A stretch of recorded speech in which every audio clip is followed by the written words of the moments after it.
Bakit ba ako pinanganak na pangit, huhu? Ako ay 21 years old and matabang pangyet because of the obvious asymmetrical face. I'm longing to be in relationship, cause, come on, 20 years na akong walang experience sa actual love relationship. Hanggang kilig na lang ba ako sa mga binabasa ko? May experiences naman ako sa mga talking stage, landian sa chats, pero aso high school pa yun, huhu. Though I really have to transform my overall look para magka-jowa ako. Is it worth it? Or tanggapin ko na lang natatanda akong dalaga? Mahirap lang ako at di ko afford mag-splurge sa mga bagay.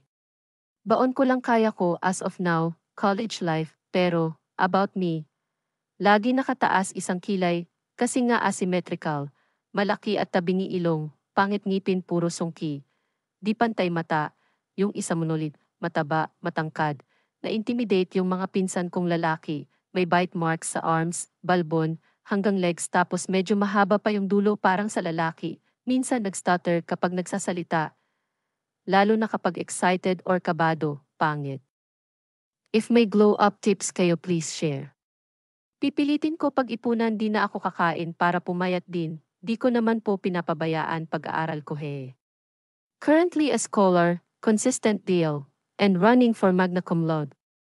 I just feel so napag-iwanan kasi love is everywhere, and sometimes I'd wish I have partner na masasandalan ko when things get tough, and makakasama ko rin in happiness when things are getting good. I feel lonely and alone.